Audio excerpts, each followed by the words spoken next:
We are live.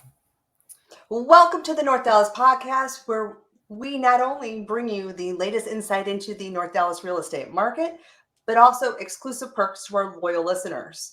I'm your host, Carol Butera with Carol Butera Sales Texas, and I'm joined with my co host, lender Larry Bammer with One Real Mortgage.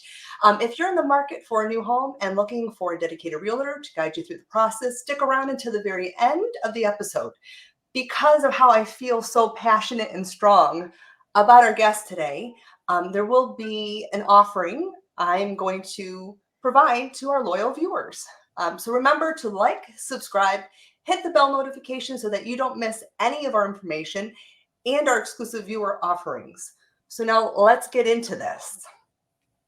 We have an incredibly knowledgeable guest today that could save you from making poor real estate decision in your next real estate transaction.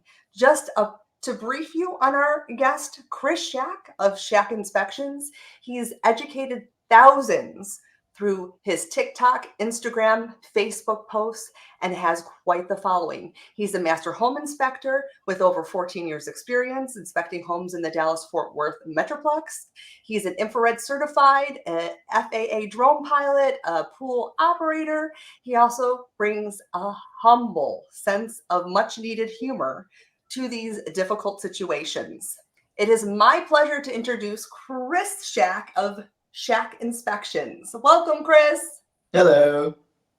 Hey, thank you for being I'll our add guest. on top of that, he's a Sagittarius, likes long walks on the beach, and had a Tony, an Emmy, Grammy nomination. Just never won. Just showing the love. Just showing the love. So Well, I want to first go into how'd you get into home inspection? What's your background? Why is it? Because you're very passionate about it. You can tell when you watch your social media. So how did you get into it? And what area did you cover? So I first got into it. Well, I first kind of was exposed to the trades because the high school I went to, they made us do 100 hours of service, like service hours, before we could even like graduate. So I was obviously overwhelmed by that. So I like broke it up and I did part of my hours at Habitat for Humanity. And after I finished high school, went to college, I was hit during college during the recession. So when that happened, I couldn't afford to finish. So I went to real estate school after I had that exposure from working at Habitat and really enjoying it so much. that's awesome. Nice. How long did it take you to get all these different certifications? Well, I've been collecting them as I go over the past like 14 years, but the drone one, like that one just came out of nowhere with no new technology, and getting that one and having the FAA kind of take over that during the time that I've been inspecting. Because when I first started, it was just like ladders. So yeah, like the ones that have been the most difficult, of course, was the master home inspector. But yeah, I really like to continue to learn and to stay educated, because like I serve all DFW. I can go anywhere in the state. I do charge a fee to travel, but the license I can go everywhere in Texas, and Texas has all different types of houses. So I've tried to keep up and learn with what's been developed and what kind of housing we have in the north and south and that sort of thing. What's the farthest you've gone outside of DFW so far? I had a house down in what is that? I never remember the city where that Prada stands all by itself. What's the name of that city? What's it called? It's really south, far south, like down by the border. If you know it, comment below. Yeah, it's become really trendy. It really kind of put Texas on the map. Everyone's gonna think I'm an idiot when I can't think of it. Give me a few minutes and I'll come back to it. But I have gone. That one was about 7.5 hours down past Austin. I went down there for an agent that I worked with the last 14 years that really wanted me to go down and only me inspect it. I've gone as far as Colorado Springs, to do an inspection for a client who is moving there for their permanent home. So I can go. The state doesn't have licensing. Colorado doesn't have licensing like we do. But yeah, I'd like to travel. So anywhere there's a house. That's an interesting thing. I cover predominantly Frisco, Prosper, Salina, McKinney, the Colony, Plano. Of those areas, what have you noticed unique to them? Anything specific?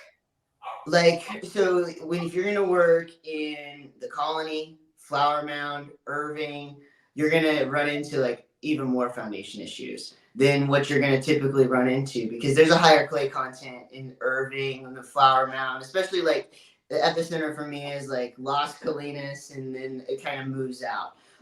So you're gonna have more kind of foundation, maybe more disclosure where you see foundation repairs.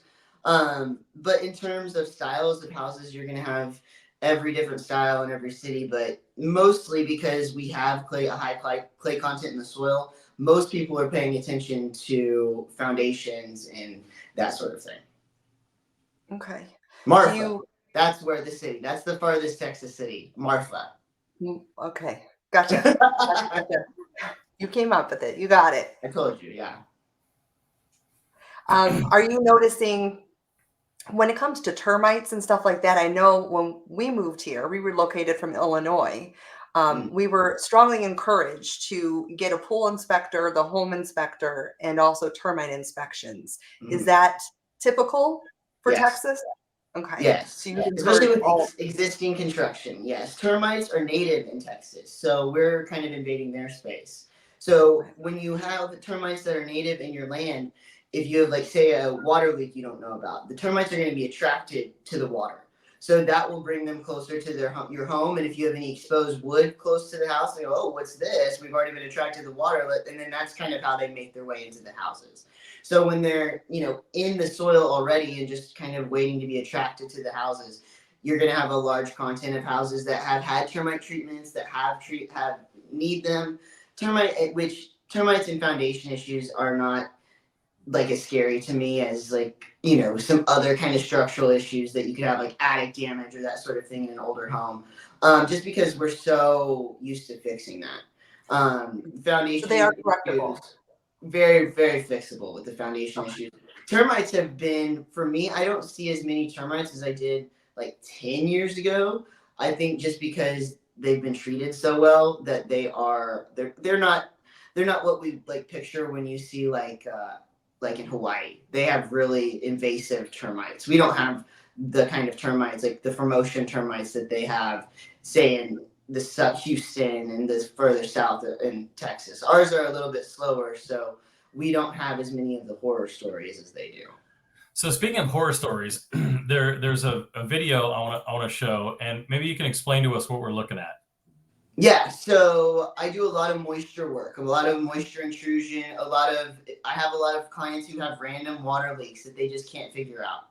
So what we're looking at here is a home warranty inspection that I did. My client had been living in the house for 10 months and had noticed that the area in his office had just like randomly started to discolor. And he noticed it was getting rapidly like darker and darker as he was there, and he said he was kind of watching it every day since it's his office. So I came in and I did the inspection, and like using the tool and using that moisture meter that I have, I was able to clearly see that area of the foundation in his office is soaking wet. There wasn't a bathroom there. There wasn't anything visibly that would show that should be happening, but it was, and it was soaking wet. And it was damaging the floor, and it was starting to damage the baseboard, and you could see that the water was like slowly creeping into the room. How is that corrected? What was it from? Well, after like I confirmed and showed him it was water, he like looked at his plans, and he saw that area in that office had been a bathroom, but they switched it on the opposite wall. So it had actually been like plumbed into his office originally. So without pulling the floor up, what we had to gather was it was the water lines not properly terminated after they moved the bathroom right there, that were now leaking into the slab. That brings up a good point. When you go to the different areas, different communities, different towns, cities, they all have their own inspection process. They do. So a lot of times, and builders too, one builder might not do the same thing as the next. How do you manage that? So when you go into a home and you're doing it for one of your clients, the inspection, and you see something that's not quite right, how do you address that and handle that with your client? Usually, when I find something that's just not quite right, I'm gonna make sure like confirm it to be truthful. That's why I have the infrared camera. That's why I have the moisture meter. I want to make sure, like with my client there, maybe the floor is failing. Maybe this was like engineering hardwood issue. I want to make sure that it's water and confirm that that's water so we can call the right person. After that, if I continue to find spots like that, then what I can do as an inspector, since I'm not a plumber, is just start to document that for my client. What I found with the new construction and construction defect is that the more videos and the more proof and the more meters like showing the water that I can show, the less you're going to argue with me in my experience and what I've got going on. Because the tools take me out of the equation and just in the report show like there is something happening here. There's no way we can deny it. The meter's going crazy. Something's going on. And we also have a secondary issue of the staining of the wood. So you have two things, and then the baseboard's starting to become stained. So it does really have to become that simplistic when you're trying to prove for the client with maybe someone who doesn't want to fix it. Maybe you have a builder that's less than excited to come and fix a very expensive issue that, now you have to at minimum probably cut the floor. So that's all new flooring in that room. You get into cosmetic stuff. The builders doesn't want to open a can of worms. So, maybe it's okay. Let's just like watch it, that sort of thing. And, that, and you have an inspector that goes in that doesn't want to document it to that extent, then you're not like helping the client, because you have to make sure it's really visible and easy to read. So I know from doing this for 18 years in the industry, like the common thing in resale homes is having a home inspection done, and that's why you have your option period. But you actually have pricing on your website for new construction. So you'll actually go out independent of the builder because they might be biased or like they have a different motivation.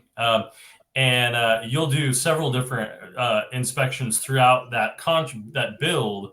But there was an interview you did, and it's the quote I'm going to share. New doesn't mean correctly built. Yes. What did you mean by that? And why, if people are watching right now, they're looking to buy a new construction, why should they reach out to you to have you come alongside them through that whole 6-8 month process? You just really want to make sure that you have someone on your team that is looking out for the construction of what is going to be a lot of people's dream homes. Builders, they have a job to do. They want to build houses, and we have a housing crisis, so they need to build them fast to sell them to get people here. In the process of creating housing, you can go so fast that you create housing that is not going to be beneficial to the people buying it, in terms of random slab leaks, having issues that first-time home buyers can't afford to fix, that sort of thing. That's what I've been running into with new construction. So for me to ensure that at the final, we're not coming up with crazy foundation cracking that I can't tell you where it's from. I don't know because I wasn't here during the whole time. But when you start with inspections at the beginning of the process of the build, then we have proof, and like I can go out, we can see what's going on, we can see here's where the bathroom's going to be, this is where everything's going to look, does this look right to you? Is this foundation on all the post-tension cable ports where they're supposed to be? Is the foundation been poured right? That sort of thing. So if we don't have that and we just start trying to piece back what happened at the end, it's hard to tell. And it's really hard to tell what has happened and what's gone on. With a lot of the production builders, sometimes they will go so fast that you have beams cut, where big beams that cut for plumbing, and they're about to go through drywall and they don't want to wait for the repair. So if they know that someone's going to be inspecting, it's like with anything, in any job, in any industry, if you know you're being watched, you're going to tend to work a little bit So are true. a little So bit more different. So Yeah. true. So there's another video I want to show. I'm gonna call this the Jenga house. What on earth Right. is going here? Right. So this was another home warranty that they found me from the post that I made on Instagram, and they went in their own attic and like saw that their attic looked the same as what was shown on the news. So this, unfortunately, is just like thrown up framing. To have any better word for it, it's not going to.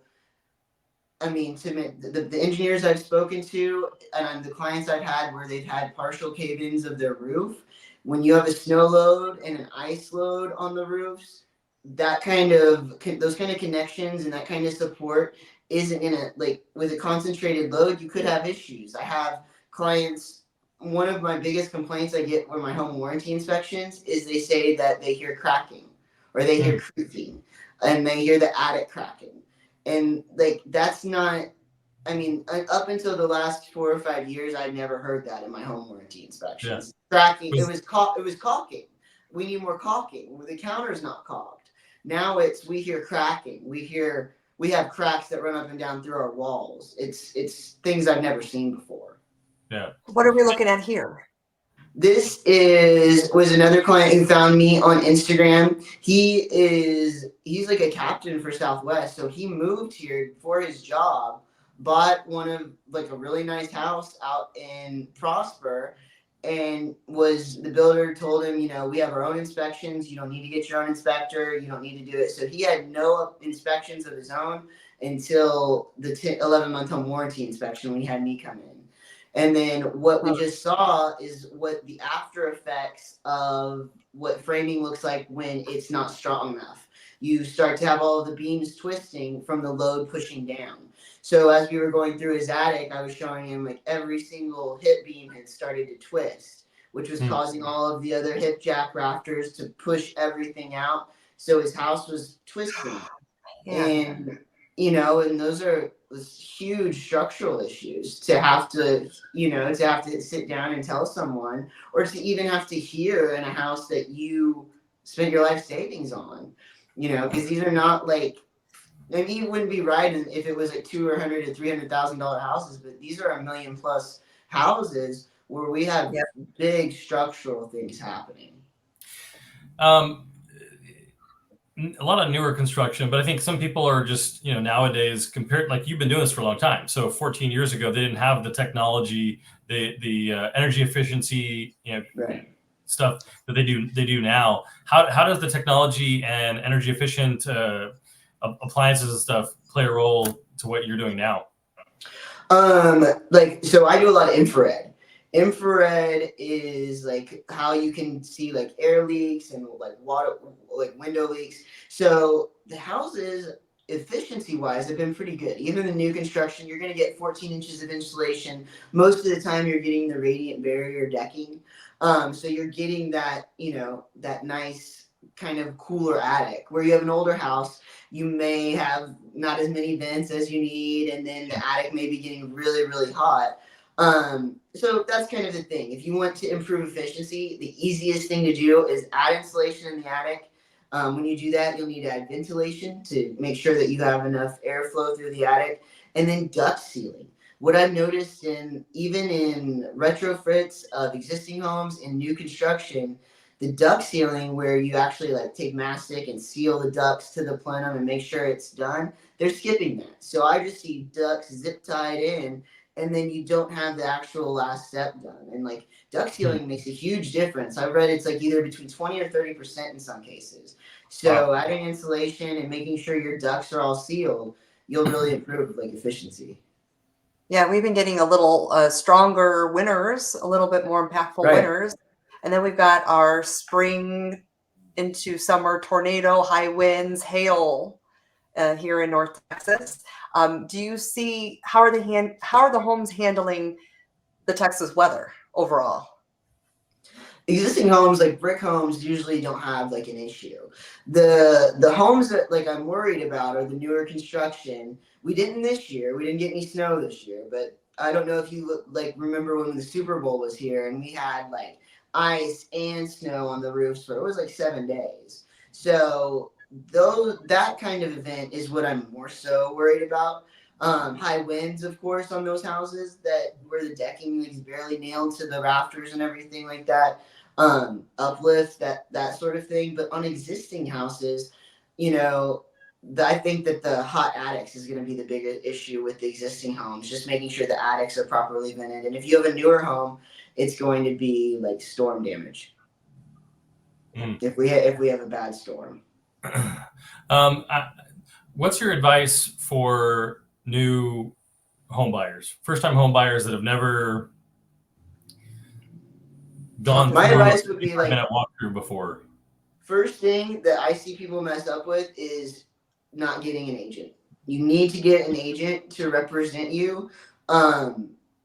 I have clients sometimes who want me to inspect when it's like a off-market deal between like two. I hate those inspections the most because then they expect me to like write the addendum, and an agent will guide you through the process. An agent will be your advocate, whether it's new construction, existing construction. It scares me because like 85% of my new construction clients don't have agents, and they are negotiating and dealing with the builders all by themselves.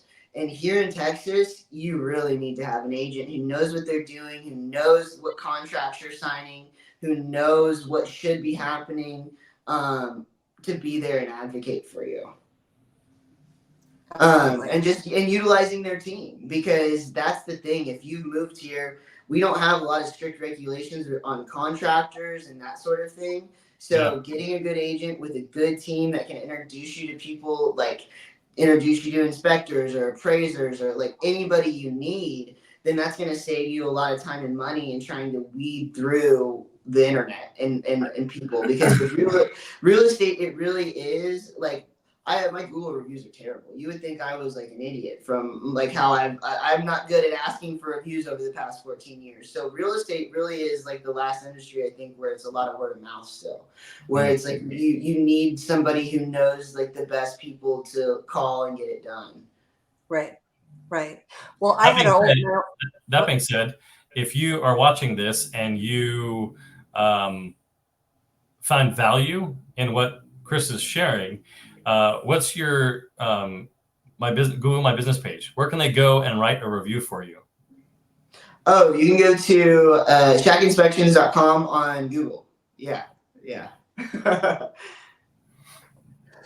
Well, I was sharing with Chris before we had our streaming going that I had my own personal experience when we had put in an offer here. And that's what's supposed to be for buyers that are not buying new construction. That seller disclosure in MLS is supposed to be accurate and reliable, and isn't always. So in my situation, we had a seller disclosure before we put an offer in and had our option period, looked at it, didn't have anything with regards to cracks in a pool or shifting in a foundation. So we proceeded, and it's costly to proceed because you have to buy your option time frame to do your home inspections. And it's just costly to have everybody that you bring in. It's not cheap to have all the resources of a professional. So in our situation, we had a pool inspector, a home inspector, a termite inspector, and Chris, you do most of those three things.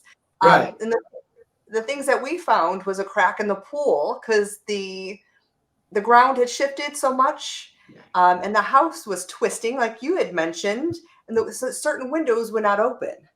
But the most concerning was the cost that we received from the pool inspector of what it would cost to repair the pool. Just to fix some cracks, he said they were going to get worse and worse and worse over time, and you'd have to continually make the repairs, ultimately having to dig it all out and re-pour it because it was a bad pour. So these are the things, and that was upward of $100,000 just to handle the pool, not to mention the window. So we walked, but you probably, and you hinted that you experience a lot of sad clients because this is their dream home. This is, especially in 2021 and 2020, you were in competitive wars trying to get the deal and willing to give up everything just to have the house. and then you find out what you got, which Yeah. isn't a happy circumstance all the time. So thank you for what you're doing, because I personally have experienced it, and it's not a fun thing to experience. No, because I mean, you've had to spend $1,000 probably just on inspections to get to know that, Right.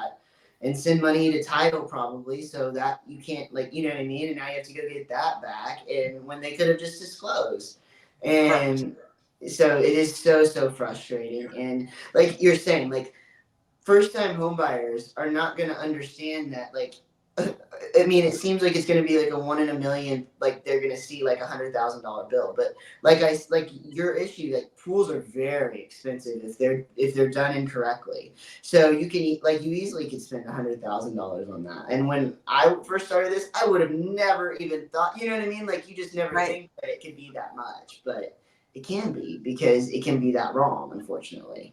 Yeah. And It brings me up to another question. Carol's a listing agent, and advice, and I've seen this before, just not done enough, I don't think, is what is the benefit to having you come out and do a pre-listing inspection so that the seller can more accurately explain and disclose and even provide. So instead of a buyer wondering and maybe lowballing or coming in not as strong, what's your process for sellers? Because usually we're talking about like a buyer home inspection, but you do pre-listing inspections as well. Right. Yeah. And like, I love to do pre-listing inspections because I feel like those clients of mine have the better like step in the market, because I have a lot of buyers who never see the house and are out of state and are just buying properties. So if you were to get one of those buyers and you've done the pre-listing inspection and you've gone through and shown that, like, from the first report, you've gone through and fixed stuff on your own, you could get a buyer that maybe, might just want to skip the inspection altogether if they feel like the report done is thorough enough. Or, you're going to get a lot less negotiating because you've shown like what all of this is. And unless they come back, unless something insane is found, then you know what I mean? You're guaranteeing like no surprises. The good news is if something insane is found, it's found before the buyer walks away. So if there's something that the seller didn't know, at least now you're able to fix it. And you're not on market, and it doesn't and then get on the market and get that top dollar for sure. Exactly. And it just shows that like you really care. Because like I've had so many clients who like end up not, like, unfortunately having the inspection like you did and buying it and then having to spend that $100,000 on that pool. And they like value the inspections and everything so much more after having to do that. And then one thing a lot of people don't know is the warranty, a lot of stuff, depending on how the transaction is, like the pool, for example, in our situation, it didn't transfer. So we wouldn't have been able to simply reach out to the pool company and said, come back. As soon as it transferred to us, the new home purchasers, the buyers, we were out of luck. And that could be the same thing with windows, roofs. And that goes back to having an agent, because I didn't even know that you would have to transfer a pool warranty. Like I've been doing this for 14 years. I didn't even know that was a thing. So that goes back to like, you've got to have somebody helping you guide through that, because all of this stuff is just so expensive. Now you hit on something which I actually really like, and that's home warranties. So you had mentioned that you've done some stuff for the home warranty to pursue having work completed, whether it's with the builder or even sold. Oh, no. So I meant like, I meant kind of like before when we were doing the pre-listing inspections. Like I'll go through and check what they've had done from their warranty work and that sort of thing. Okay, because that is when they're disclosing the warranty stuff that they've had done, like I'll put in the report like if that was done too, like just as like a backup, so it's in like inspection report that has been completed. Awesome, very thorough. That is something though that can help with a buyer who's looking to purchase a home and is uncomfortable about something. Sometimes the home warranties that you can buy third party, a realtor or a seller can include in the transaction and help perfect any concerns a buyer might have. So that's also a good strategy if you have somebody who's concerned about an age of a home or something going wrong. And for first-time home buyers, it's very costly. If you have a whole bunch of appliances that might be a few years old, or AC unit that might cost $40,000 to replace, big Yes. expenses.